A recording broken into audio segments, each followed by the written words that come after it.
Se dice que la ropa y objetos de segunda mano a veces están cargadas de energía. También tanto como cuadros antiguos o fotografías atrapan el momento y la energía de la persona.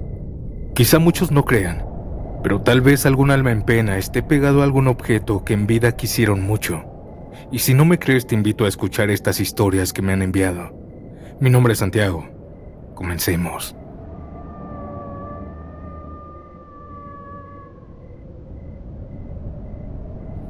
Buenas noches, mi nombre es Julián. Soy de Pamplona, norte de Santander, Colombia. Y quiero contar algo que me sucedió hace algunos años. Se acercaban los fríos de diciembre, como en estas épocas, y yo necesitaba algo abrigador para las noches. Esa ocasión entré a una tienda de ropa de segunda mano y encontré un abrigo negro, grueso, calientito, con buenos bolsillos, quizá un hoyo, pero se arreglaba remendándolo. El forro estaba casi intacto, se notaba de buena calidad, y lo mejor era el precio, $5. Al principio no lo usaba mucho porque mi turno en el trabajo era de 9 de la mañana a 4 de la tarde, y a esas horas todavía no hacía tanto frío. Pero cuando me cambiaron al turno de las 3 de la tarde a 10 de la noche, ese abrigo se convirtió en indispensable. La primera vez que lo llevé puesto en la noche me dirigí a una parada de bus. Recuerdo que eran casi las 10:30 y la calle estaba tranquila. Iba caminando normal, pero noté algo extraño. Las personas que venían de frente se abrían demasiado para dejarme pasar, como si necesitaran mucho espacio. Algunos incluso se cruzaban a la otra orilla de la acera. Me pareció raro, pero lo dejé pasar. Unos días después, al salir del trabajo, me encontré a un amigo. Siempre que nos cruzábamos se detenía a charlar, aunque fuera 5 minutos. Esa vez solo levantó la mano, me saludó rápido y siguió de largo. Más tarde le mandé un mensaje y le pregunté por qué no se había detenido. Su respuesta fue esta: «Parce, es que ibas acompañado y no quise interrumpir». Yo iba completamente solo. La semana siguiente, un sábado por la tarde, me pasó algo parecido. Iba rumbo a la tienda a comprar algunas cosas que me pidió mi mujer, cuando escuché que alguien me llamaba. Era Mirna, una amiga de años. Me saludó sonriente, pero igual que el otro, estaba rara, como apurada. Apenas hablamos un par de frases y se fue rápido. Esa noche me escribió por mensaje: «Julián, te saludé rápido porque pensé que tu jefe se iba a enojar. No quería incomodar». Le pregunté sorprendido con quién supuestamente me había visto y me respondió: «Con un hombre mayor, canoso, robusto, más bajito que tú, vestido todo de negro y con un abrigo igualito al tuyo. Caminaba justo a tu lado, serio, con cara de bravo. Por eso me dio nervios». Se me revolvió el estómago al leer esto. Era la misma descripción que me había dado mi amigo. Y a partir de ahí ya no hubo excepciones. Cualquier conocido con el que me cruzara decía lo mismo, que me habían visto acompañado por este hombre.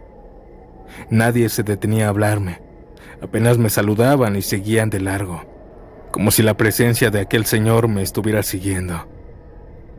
Lo más fuerte fue con mi esposa. Una noche olvidé mis llaves y la llamé para que me esperara en la puerta. Cuando llegué a la calle de la casa, ella estaba afuera mirándome venir. Antes de alcanzarla, pasé primero a la tiendita de la esquina para comprar de cenar. Cuando salí y caminé hacia la casa, noté que ya no estaba en la puerta. Entré y le dije: «¿Por qué no me esperaste si viste que ya venía?». Ella me respondió seria: «Porque venías acompañado y no quise interrumpir». Me quedé frío. Le pedí que me describiera a quien me acompañaba y sin titubear repitió lo mismo que todos: «Un señor mayor, canoso, más bajo que yo, robusto, vestido de negro y con un abrigo igual al mío». Pero yo venía solo. Nadie más estaba en la calle en ese momento. Fue entonces cuando entendí que ese abrigo tenía algo pegado. No sé si un fantasma, un alma o alguna energía oscura, pero no era normal. Lo llevé a una lavandería y nunca regresé por él. Quién sabe si alguien más lo compró después y si ahora camina acompañado por ese mismo hombre que todos decían ver a mi lado. Esta fue mi experiencia, audiencia, comprando ropa de segunda mano.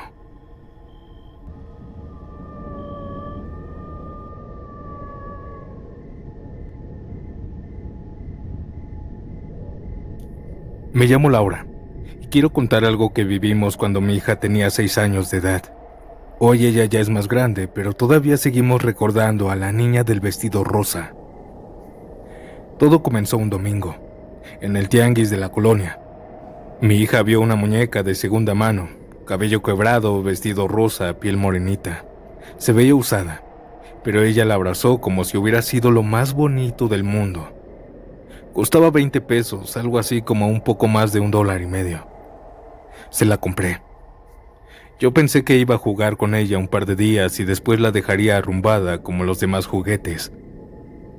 Pero esa muñeca nunca la soltó. Esa misma noche terminó durmiendo abrazándola. Al día siguiente, cuando la llevaba a la escuela, me dijo algo raro mientras caminábamos por la banqueta. Mami, esta muñeca no es mía, es de otra niña. Yo pensé que hablaba de la dueña anterior, ya que yo le había explicado que era un artículo usado. Así que no le di importancia. Solo le dije, pues ahora es tuya, cuídala. Los días siguientes se la llevaba a todos lados.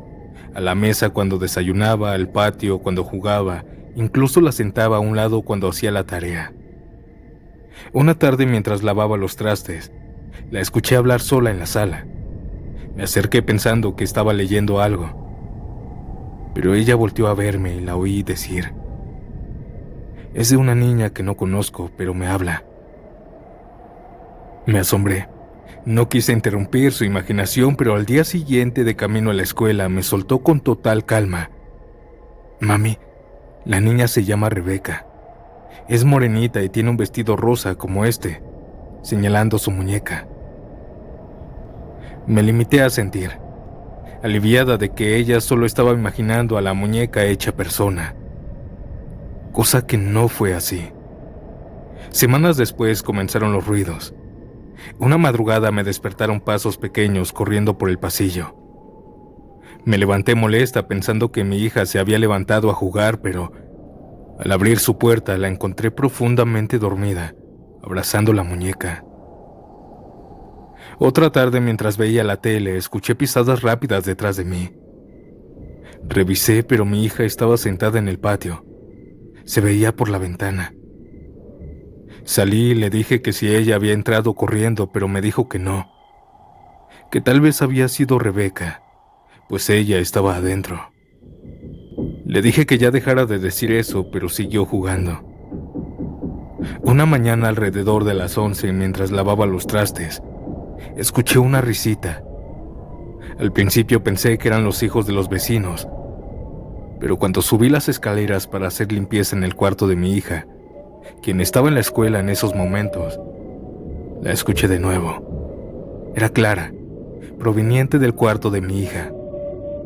Abrí la puerta, pero estaba vacío. Lo que más me inquietaba era que esas risas sonaban como de una niña viva. Mi hija hablaba cada vez más de ella. Decía que se llamaba Rebeca, que tenía el cabello quebradito y que siempre sonreía, y que era muy divertida. Hasta que una tarde, mientras jugaba, me acerqué para conocer mejor a aquella amiga imaginaria. Me dijo todo lo mencionado, pero otra cosa me asustó. Me dijo con total seriedad que Rebeca no tenía piecitos. Fue la primera vez que sentí un miedo real. Con el tiempo la relación se volvió más fuerte. Desde la cocina la escuchaba discutir como si hubiera alguien más en la habitación. Ya, Rebeca, déjame tantito, hago mi tarea. Y luego silencio, como si realmente esperara una respuesta. Preocupados, mi esposo y yo decidimos comprarle más juguetes, muñecas nuevas, más bonitas, peluches, un coche de pilas y hasta un teclado musical, pensando que así se olvidaría de la muñeca del tianguis.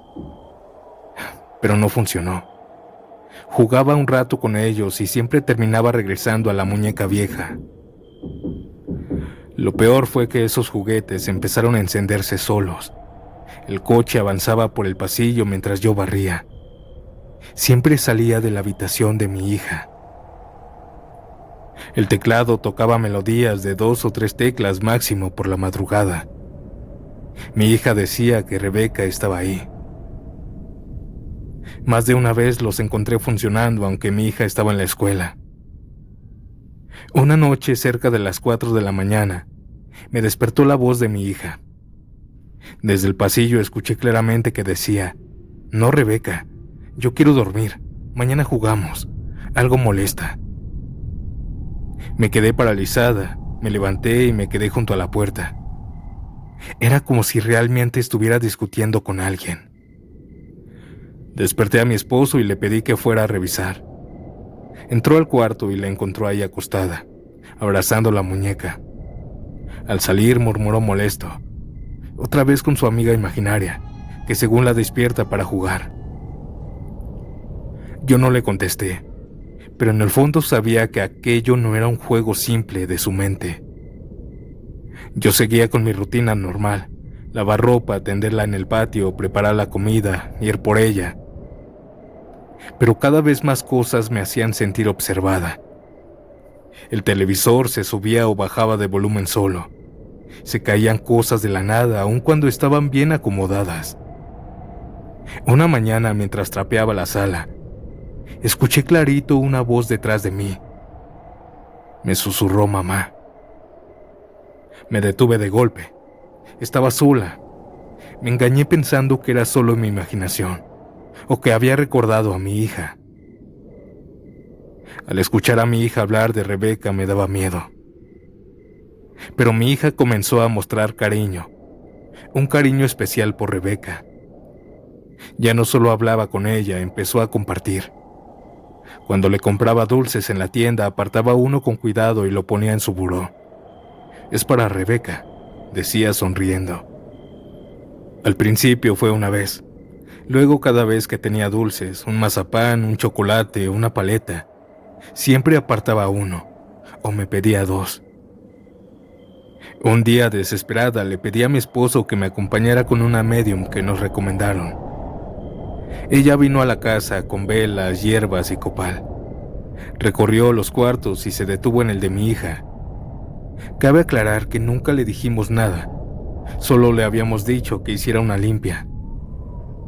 Pero ella nos dijo algo. «Aquí hay una presencia. Es una niña. No quiere irse». Le preguntamos si era peligrosa. Ella respondió: «No, ella es buena, pero está muy aferrada a su hija. Mientras su hija la acepte, seguirá aquí». Intentamos decirle a mi hija que dejara de jugar con su amiga, pero no lo hizo. Llegó noviembre, y aún sintiéndonos ridículos, hicimos una pequeña ofrenda de Día de Muertos en la sala, pues mi hija dijo que Rebeca quería una. Mi hija puso con sus propias manos un dulce y una veladora. «Toma, Rebeca». Lo hizo con tanta seriedad que no tuve corazón para impedírselo. Con el tiempo decidimos deshacernos de la muñeca. Una tarde, después de consentir a mi hija con todo lo que quería en la plaza, se quedó dormida por jugar y comer tanto. En el taxi rumbo a nuestra casa, aventamos la muñeca en un campo cercano. En un pasto bien grande, no se veía. Cuando despertó y buscó a Rebeca y a aquella muñeca, hizo un berrinche terrible, pero le dijimos que ella fue quien la dejó en la plaza o en el taxi. Sin embargo, eso no es todo. Cada vez que pasábamos por ahí, por aquel campo, mi hija me decía tranquila: «Ahí está mi amiga, mamá, me está saludando». Con los años mi hija fue creciendo. Poco a poco dejó de hablar de Rebeca, dejó de ponerle dulces aparte, pero nunca se olvidó del todo. Hasta hoy, cada 1 de noviembre insiste en poner una ofrenda, una veladora y un dulce a Rebeca. Yo no sé si realmente había algo en esa muñeca, o si fue pura imaginación infantil, aunque esta última lo dudo mucho.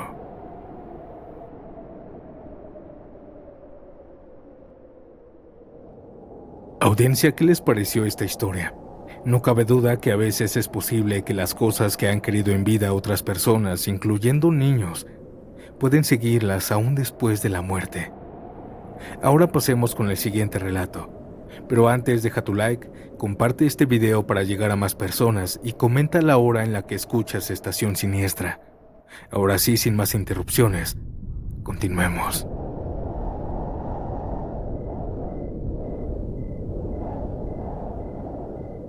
Mi nombre es Andrea y soy de un municipio de Tabasco.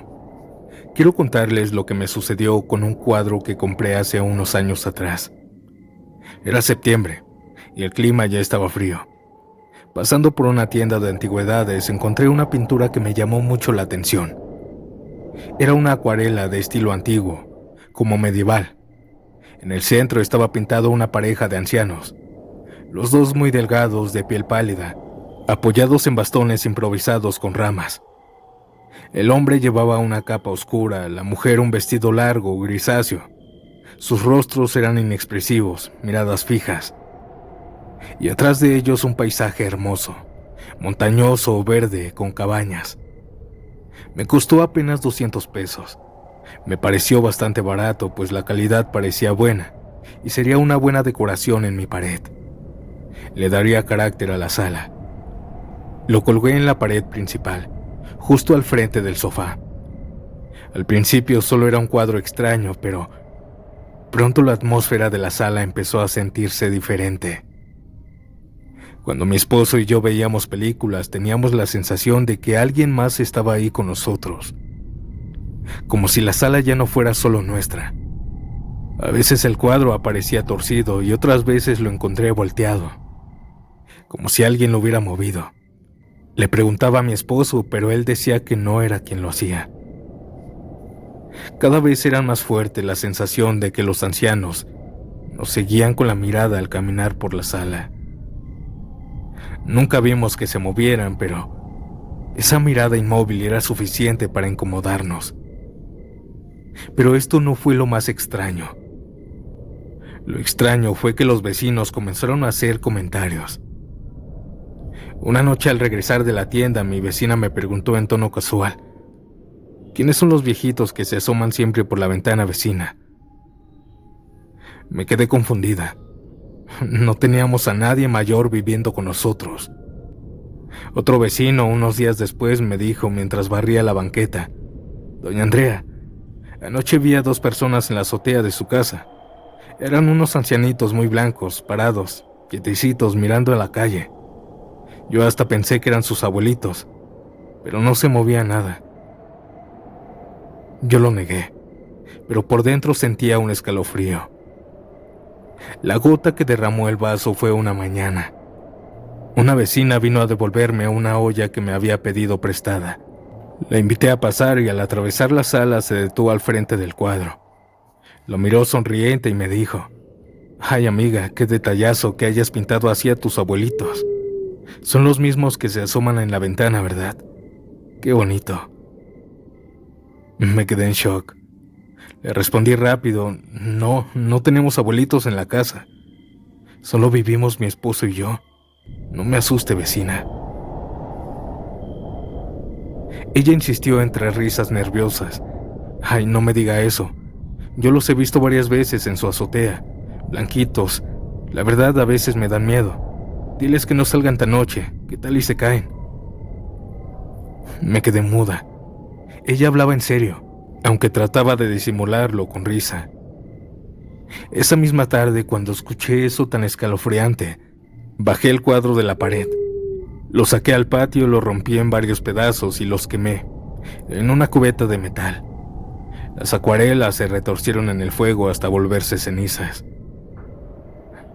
Desde entonces la sala recuperó la calma. Nadie volvió a decir que veía ancianos en nuestra casa, que se estaban asomando por la ventana. Mi esposo dice que tomé la mejor decisión. Esto fue todo, audiencia. Esta fue la experiencia paranormal que siempre he recordado en mi vida. Buenas noches, Santiago, y buenas noches, audiencia.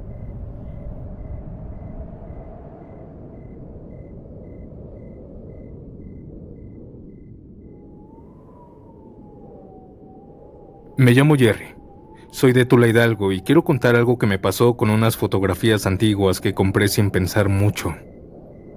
Una tarde de miércoles, mi día de descanso, paseando por el centro encontré un puesto de antigüedades. Ahí había de todo, entre relojes y radios de los 90. Había un sobre lleno de fotos viejas. Me llamó la atención porque parecían de los años 60, 50. Retratos en sepia, gente posando en reuniones familiares, fiestas, bautizos. El vendedor me dijo que podía llevármelas todas por 150 pesos. Yo siempre he sido curioso con esas cosas, así que la compré. Cuando llegué a casa las puse en la mesa y empecé a revisarlas una por una. Lo raro fue que aunque eran fotos distintas, varias tenían la misma casa de fondo. Una fachada blanca con ventanas en arco y una reja de hierro. No era nada del otro mundo, pero me parecía curioso. Esa noche dejé de verlas y comencé a preparar mi comida para el día siguiente. Mientras cenaba solo, escuché un leve golpecito en la mesa. Una de las fotografías que había dejado apilada se había deslizado hacia mí. Era como si alguien la hubiera empujado. Era una imagen de un grupo de personas en una boda, todos sonriendo menos un hombre al fondo, desenfocado, que parecía estar mirando directamente a la cámara. Los días siguientes me pasó algo aún más extraño, pues cada vez que revisaba las fotos, notaba cambios pequeños. En una aparecía una sombra que antes no debía estar ahí.